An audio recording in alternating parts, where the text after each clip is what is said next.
From PBS News Student Reporting Labs, this is Teacher Reporting Labs. I'm Emily Hope-Gopkin, SRL's Community Engagement Manager, and it's been a minute. But today we're shaking things up yet again, but this time with a really special collaboration with the hosts of On Our Minds, SRL's podcast about teen life, produced by teens for teens. Let's say a quick hello to Zach and Helena, our On Our Minds hosts this season. Hey everyone, it's Zach. And I'm Helena. If you've been listening to On Our Minds this season, you know we've been on an audio road trip. We've been exploring what's unique about teen life in every corner of the country through hyperlocal stories about cities, towns, and neighborhoods.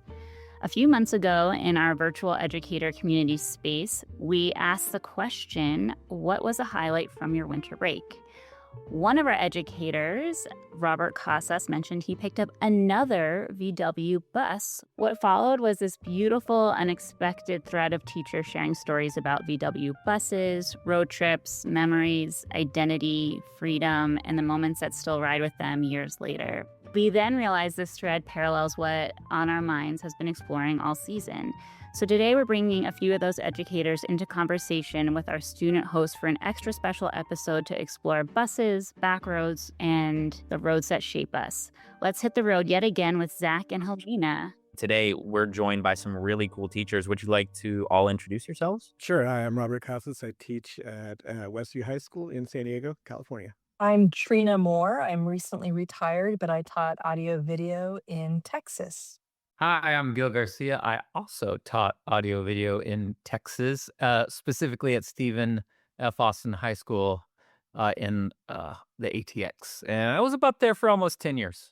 So, Zach, have you ever ridden in a VW bus? Do you know what that is? I know what it is, but I've never ridden in one.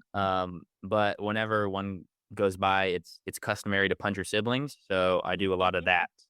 But I hear Robert has two of them. Robert, do you want to tell us a little bit about your history with VW buses? Yeah, sure.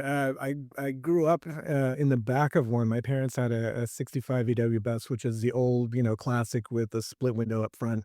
And then in December, I got the opportunity to purchase a brand new ID Buzz, which is Volkswagen's new electric bus. And man, that thing is cool. I have no idea what a VW bus looks like. So could you describe it for me? Yeah, sure. If you take a look at if you take a loaf of bread or a Twinkie and you put wheels on it, that's pretty much what they look like. They have Right. all the aerodynamic qualities of a Twinkie as well. So yeah, Okay. Okay. So what about you, Trina? Do you remember the first time you saw a VW bus or rode in one? Oh, yes. Take you back to 1976. I lived in San Juan, Puerto Rico when I was about 8 years old, and we had one. We had an orange and white classic VW van. And, I don't remember a whole lot about it. What I do remember, though, is that the side door would slide open randomly. And so my parents would have my brother and I take turns holding it shut. So if you ever wonder about Gen X and why, we were barely parented. So I was 8 years old, holding on for dear life to keep a door shut when we're driving through San Juan, Puerto Rico. That's my memory there. Gil, what about you? I was born in West Texas. Not a lot of VW buses over there. And I think the first time I ever saw one was either in a Trans World, skating magazine or a surf magazine, something like that. It definitely was like, what is that? Or maybe I saw one in a movie. But no experience. I always equated them with hippies or, surfers or pot smokers. It's just just the van life, it's just always only cool people drove those. That's for sure. I can tell you that much. What's one road trip that you've taken that has kind of changed you? I took a road trip with my cousin I think about 10, 11 years ago. We just decided we were going to go up to Seattle, so we drove the entire way from San Diego all the way up to Seattle, so the entire West Coast basically. And it was pretty cool. It was a great experience. Yeah, I mean, I grew up with road trips. I would when we lived in Idaho, we drive from Idaho to North Dakota to see family, drove through Glacier National Park, all over. But I think the one that changed me, an early one, was when I was 18, free from home. I was working at a national park, and my girlfriend Mario and I decided to road trip down to South Dakota to see Mount Rushmore. And so we're cruising along, two little 18-year-olds, and notice all these motorcycles going by us, like packs of them, not aware that Sturgis was going on at the time. And we ended up getting to our destination, no place to stay. You know, we didn't know, we didn't have internet, we didn't plan ahead. We had a old road map, and we got there. We had to sleep in the car because there was no place to stay. I had so much fun. I mean, it was an insane trip, and I think it really reinforced for me that you just got to go with the flow. Sometimes you don't know what's up ahead, right? I mean, it's a pretty cliche kind of thing that, your life is a journey, right?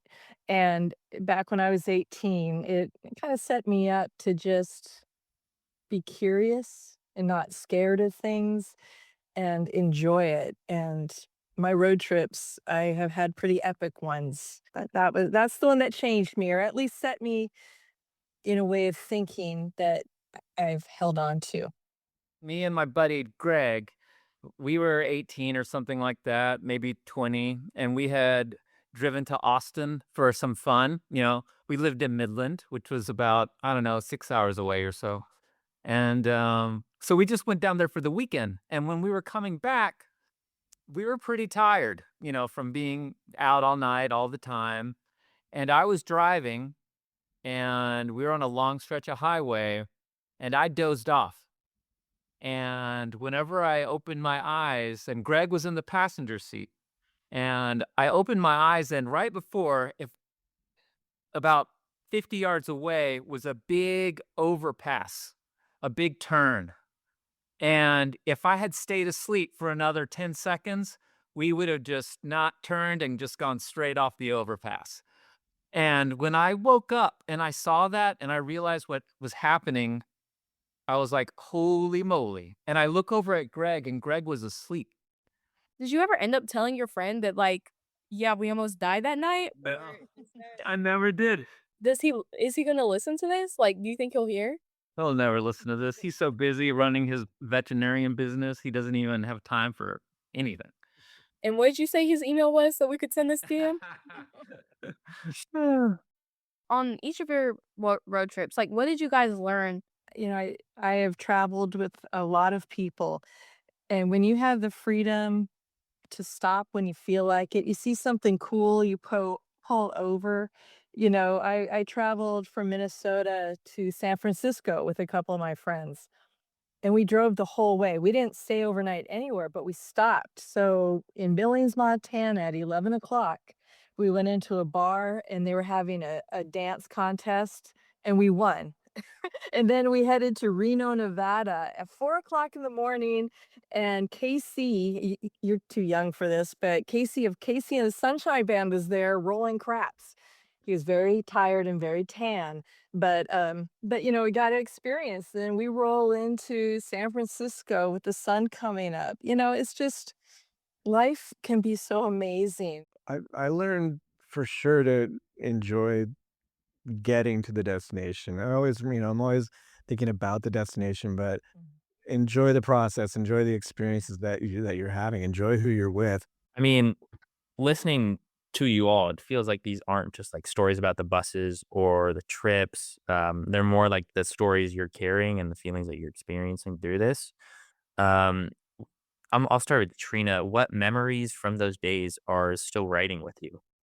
A lot of them. I think the other road trips that I've done that have meant the most are the road trips I've done with my kids, just me and my kids. I did a road trip from Texas to North Dakota with my son, and then another one with one of my daughters. And just kind of showing them the same lessons that I've learned, that if they wanted to stop, if they saw something cool, we're going to stop.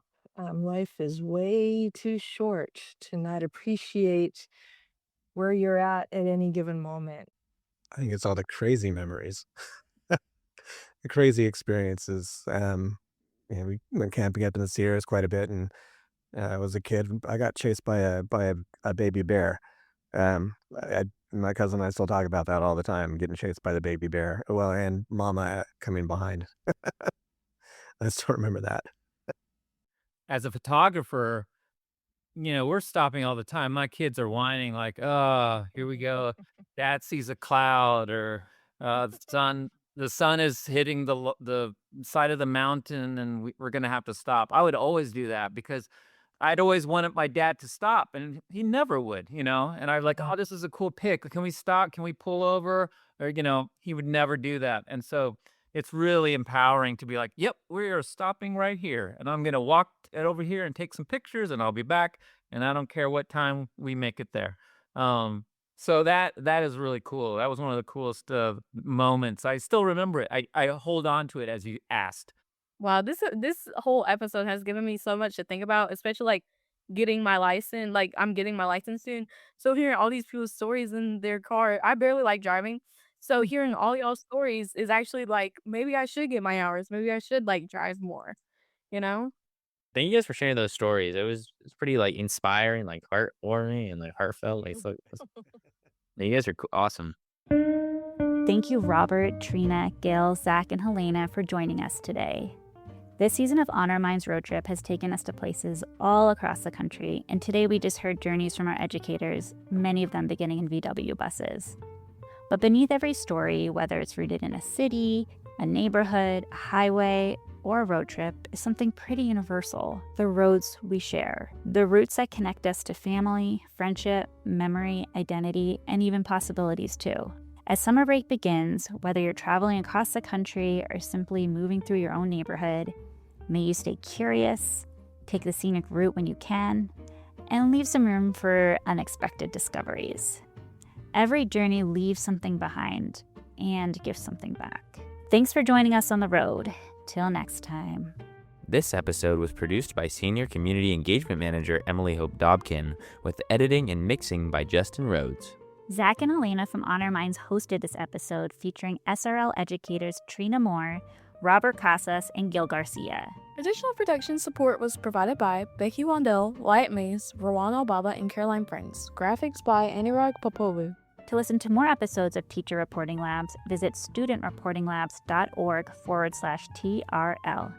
And if you're ready for another audio adventure, hit the road with Zach and Helena and teens from across the country on this season of On Our Minds Road Trip. Lastly, we gift you with a playlist.